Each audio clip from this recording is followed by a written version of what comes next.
Donnie and Dolly. The team is supported by ableauctions.ca. Closing your business? We can help.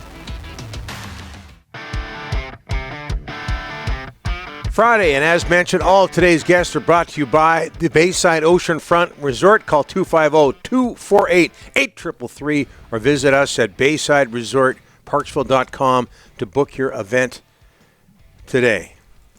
Bruce Boudreau is going to join us now from the NHL Network and TSN, former Canucks head coach. He'll have a thing or two to say about Elias Pettersson. Bruce joins us now. Bruce, thanks for doing this, sir. How are you? I'm good. How did I know Petey's name was going to get brought up today? Oh, yeah. Well, there is a connection there, Bruce. What do you notice when you watch him play these days? You know what? There's definitely a little bit of lack of confidence in his play. I mean, from my memory of him, I mean, he could do everything. Pass, shoot. His anticipation was fantastic, but he looks hesitant in a lot of the things that he's doing. Like he doesn't have a lot of confidence in himself right now. And if there was one thing that I always thought that he had was confidence. He asked me all the time. He wanted to play against the number one line. He wanted to play against everybody's best player. He wanted the challenge. I mean, the first day I got there in Van, he said, I can kill penalties. I want to kill penalties. And I said, okay, we're going to give you a shot at killing penalties. And I thought his anticipation was tremendous. That's why, I mean, I think him and JT led the league in penalty killing goals last year, or were close to it. And, and he had, like when I was there, he had so many chances killing penalties because he could just pick off pucks because it was like he knew where people were going to pass them. So far, I haven't seen that. And I think he is a huge guy with confidence. And, you know, like I've always said as coaches, you know, it's our job to find what makes the player work and what connects with them. And you know, I mean, it's our job to push the right buttons, I guess, for him. So, I mean, hopefully, I think Rick's doing a fabulous job. Don't get me wrong. I just think we got to find a something that will push him to make him, you know, I mean, not only score more, but I mean, be better 5-on-5 as far as offensively goes. I mean, you know, I give him an excuse last year. You guys are there seeing every game, but I mean, his line mates were Mikheyev and usually somebody else. A lot of times it was Kuzmenko who wasn't having a good year at the first part of the year. That's really not conducive to a lot of good 5-on-5 scoring. I look at Mikheyev this year; he doesn't have a point yet in Chicago. So I mean, but I mean, you can only use that excuse for so long. So I mean, hopefully he picks it up. I love the player. I still think he's one of the best, and I think it was great that Vancouver signed him for a long term. And I hope he gets out of this little funk because if he does, Vancouver's 3-1-2 now, and they're doing pretty well, and they're doing well without him. So it's imagine how good they can be with him. You mentioned JT Miller and Elias Pettersson in the same sentence. They had a scuffle at practice the other day. You okay with that? Well, I mean, it's not surprising. I mean, sometimes JT can get on you, but he wants you to be better. Like, I mean, he does everything for the team, and he works as hard as he works. And maybe he saw something, maybe he didn't. I don't know. I wasn't there. But it doesn't surprise me that JT would be involved because he wants everybody to work as hard and be as good as him. And sometimes those two things conflict. Bruce, you know Canadian markets are tough. And, you know, Pettersson's having a tough time with the media, you know, Canucks Twitter, stuff like that.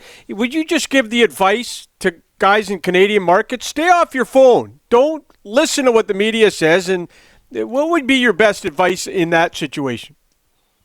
Well, I never listen to you guys. I know that.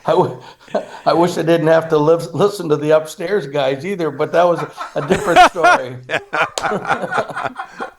But, yeah, you know what? It's tough. Like, I mean, I do a lot of stuff in Toronto too now. And, I mean, in Vancouver, I love that. You guys were very fair with me. And I thought it was wonderful. But I mean, everywhere you go, it's hockey, whether it's on social media or sports TV or radio or everything. So, I mean, I know as a rule what I did. If my team was losing, I never watched any sports shows, never turned on the radio, and I'm not on social media, so that didn't matter. But I mean, I didn't do any of that because I didn't want any more negative feedback than I could already get, and I already got enough of that. So that's I try to keep things positive in my world, in the world that I can at least control a little bit. And it's those parts of the Canadian market are tough, but there's ways you can get around it and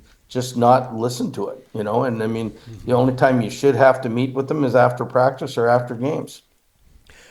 The Capitals off to a great start, 5-1. A guy you coached, Alexander Ovechkin, 2 goals so far this year. He's 40 shy of breaking or tying Gretzky's record. He's 39, Bruce. You think he can do it this year, or it might take a little bit longer? Well, you know what? I think it's going to take a little bit longer. I do a lot of the Caps games now too, and because I'm almost in the area, and it's I've watched them live like 3 times so far this year. I think if he scores 30 to 35, it would be a really good year for him. I mean, the team is playing really well. They're a team that's really underestimated, but they play a great team game, and their goaltending's been solid. So they're going to be a good team. But, excuse me, Alex, and he's still getting between 15 and 20 minutes a night. So, I mean, he's going to get, I think, around 30 goals, around the same number as he had last year. There's going to be one point in this season he's going to get, you know, maybe 8 goals in 10 games or 14 goals in 20 games. But, I mean, he's going to be relatively slow other than that. But he's going to have a good stretch at some point. So, I mean, I think if he's 10 or 11 short next year to make it very interesting, I think the owner would love that. Just for the season ticket prices for next year would be through the roof because everybody'd want to be at that game. So it's going to be interesting. I think to get 42 goals this year would be a really difficult challenge. But the team is different than last year where they couldn't score goals. They're scoring 4 a game this year. So I mean, it might. You never know. Could happen. You talk about teams with early season success, Bruce. The Winnipeg Jets, they win last night 4-3 over Seattle in overtime. They're 7-0. Scott Arniel and Mark Scheifele and Nick Ehlers and Connor Hellebuyck, a lot of good hockey players there. Are they for real? Well, you got to believe it was more of a blip the way they played in the playoffs, to me. I mean, let's think about it. They had 110 points last year. They were 4th in the whole NHL, I think. In points, and they won their last 8 regular season games, and along with the 7, that's 15 games in a row. Other than that poor 5-game stretch they had with Colorado, so they didn't make many changes. I mean, they changed behind the bench, but Scott was already there as an associate coach, and he took over for Rick. I mean, for a couple times last year. So I mean, that's not a strange thing to them, I don't think. And so it's not surprising. I mean, they have Vezina goalie in Hellebuyck. They've got an all-star defenseman in Morrissey. I mean, and their other defense, which, I mean, sometimes you don't hear about them, are playing extremely well. Don't forget, they went 33 games last year, 32 games, something like that, with 3 goals or under, which is an amazing number. So it's not a surprise to me. But I will say, watch out for that 7-game win streak at the start of the year. I had one of those in Washington, and 3 weeks later I was fired. So it's you got to watch out for those things. Have you told Scott Arniel about that? No, I got to keep that one quiet from him. But as a matter of fact, when we did win 7 in a row, we lost 2-1 to Edmonton. Then we got shellacked by the Sedins in Vancouver, 7-2, and I think that was the beginning of the end for me. Everything always comes back to Vancouver, Bruce. You know that. I can't get away from Van. It's crazy. Well, we thank you for talking to the people of Vancouver today. Yeah. Thanks so much, Bruce. We enjoy listening to you on the NHL Network.